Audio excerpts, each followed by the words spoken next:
Hello friends, मैं आपका अपना राहुल सर स्वागत करता हूं अपने इस YouTube channel science by Rahul sir PCB में। आज फिर से आपके करियर से रिलेटेड एक पावरफुल वीडियो लेकर आपके बीच उपस्थित हूं, जिसमें हम चर्चा करेंगे दीनदयाल उपाध्याय यूनिवर्सिटी के BA second year 4th semester के प्राचीन इतिहास के पेपर 2 के एक बड़े ही महत्वपूर्ण टॉपिक, जिसका नाम है प्राचीन भारत के प्रमुख शिक्षा केंद्रों का वर्णन। इस वीडियो में हम चर्चा करेंगे कि प्राचीन भारत में शिक्षा के प्रमुख केंद्र कौन कौन से थे, उनकी क्या विशेषताएं थी, उनके क्या खासियत थे। उम्मीद है कि आपको इस वीडियो के माध्यम से कुछ दिनों पश्चात होने वाले 4th सेमेस्टर के एग्जाम में काफ़ी सहूलियत मिलेगी। तो सबसे पहले हम लोग चर्चा करेंगे कि प्राचीन भारत में सबसे पुराना और सबसे प्रसिद्ध शिक्षा स्थल कौन कौन से थे, शिक्षा केंद्र कौन कौन से थे। तो उनमें से सबसे पहला नाम आता है तक्षशिला विश्वविद्यालय का। तो सबसे पहले हम लोग जानेंगे कि तक्षशिला क्या है, उसकी स्थापना किसने किया था, स्थापना कितने ईस्वी में हुआ था, स्थापना कौन किया था, उसकी क्या विशेषताएं थी, उसके क्या महत्व थे। तो आज हम लोग एक एक करके तक्षशिला से जुड़ी जितनी भी महत्वपूर्ण जानकारियां हैं उन सबको एक चार्ट के माध्यम से समझने का प्रयास करेंगे। तो सबसे पहले अगर हम बात करें तक्षशिला के बारे में, तो तक्षशिला रामायण के अनुसार, रामायण जो महाकाव्य है, रामायण के अनुसार इसकी स्थापना की अगर बात करें तो इसकी स्थापना भरत के पुत्र तक्ष के नाम के आधार पर रखा गया है। रामायण में जो भरत हैं, राम लक्ष्मण भरत शत्रुघ्न, तो जो भरत हैं तो भरत के जो पुत्र हैं तक्ष, उन्हीं के नाम के आधार पर इसका नाम रखा गया था तक्षशिला। यह एक बहुत ही पुराना विश्वविद्यालय है और प्राचीन भारत में यह शिक्षा का प्रमुख केंद्र माना जाता था। तो इसकी स्थापना किस आधार पर किया गया है, भरत के पुत्र तक्ष के आधार पर किया गया है। अगर हम इसके स्थान की बात करें, मतलब कि ये था कहाँ, तो भारत के पश्चिमी सीमा रावलपिंडी, जो अभी वर्तमान में पाकिस्तान में पड़ता है, तो रावलपिंडी से 18 मील दूरी पर स्थित है। रावलपिंडी एक जगह है जो अभी वर्तमान में पाकिस्तान में पड़ता है। यहाँ से 18 मील की दूरी पर स्थित यह एक विश्वविद्यालय था, जो प्राचीन काल में यहाँ जो प्राचीन भारत में यहाँ अनेकों विद्यार्थी शिक्षा अर्जित करने के लिए आया करते थे और यहाँ अनेकों शिक्षा दिए जाते थे। अगर हम इसकी विशेषता की बात करें तो विश्व का दूसरा विश्वविद्यालय था ये।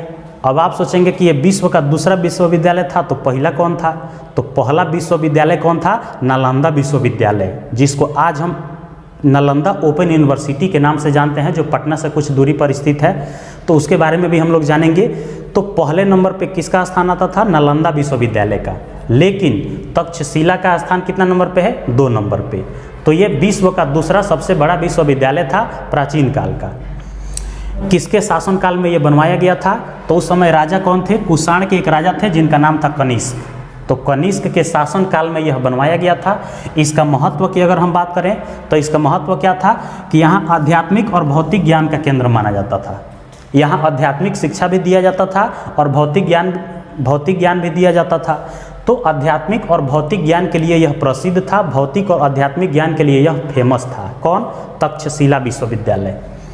अगर हम यहाँ लिपि की बात करें तो यहाँ पे 2 प्रकार के लिपियों में पढ़ाई हुआ करते थे, जैसे ब्राह्मणी लिपि और खरोष्ठी लिपि। विदेशों से भी यहाँ पे छात्र पढ़ने के लिए आते थे, तो ब्राह्मणी लिपि और खरोष्ठी लिपि में यहाँ पे पढ़ाई होता था, यहाँ पे शिक्षा दिया जाता था। किस लिपि में, ब्राह्मणी और खरोष्ठी लिपि में। यहाँ पे किन किन विषयों की पढ़ाई होती थी, तो यहाँ पे लगभग 60 से अधिक विषयों की पढ़ाई होती थी। तक्षशिला विश्वविद्यालय में 60 से अधिक विषयों की पढ़ाई होती थी, जैसे वेद, व्याकरण, दर्शन, विदेशी कला और चिकित्सा ज्ञान। इस तरह के अनेकों विषय हैं, जिनमें से लगभग 60 विषय की पढ़ाई यहाँ पे होती थी। कहाँ, तक्षशिला विश्वविद्यालय में। छात्रों का आगमन, मतलब कि यहाँ पे कहाँ से छात्र आते थे पढ़ने के लिए, तो यहाँ पे मगध से छात्र आते थे, कौशल से आते थे और काशी से आते थे। इसके अलावा अन्य और भी कई विदेशों से भी यहाँ पे आते थे छात्र पढ़ने के लिए। कहाँ, तक्षशिला विश्वविद्यालय में। यहाँ से अगर प्रसिद्ध छात्र की बात करें, मतलब कि अनेकों छात्र यहाँ से पढ़ के निकले हैं, लेकिन उनमें से फेमस जो छात्र हैं उसका नाम हम आपको बताते हैं। जैसे कौटिल्य हो गए, प्रसेनजीत हो गए, जीवक हो गए। ये एक वैद्य थे जो जड़ी बूटी का ज्ञान हासिल किए थे। तो जीवक हो गए, चंद्रगुप्त हो गए, कौशल राज हो गए, पाणिनि हो गए।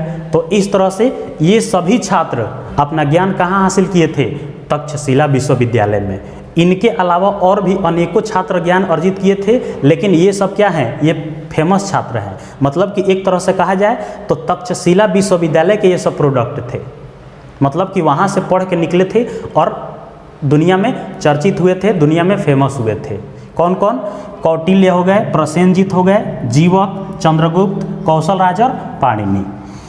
अगर हम इसके अंत की बात करें तो इसका अंत हुआ था 6ठी शताब्दी में। 6ठी शताब्दी में इसका अंत हुआ था विदेशी आक्रमणकारियों के द्वारा।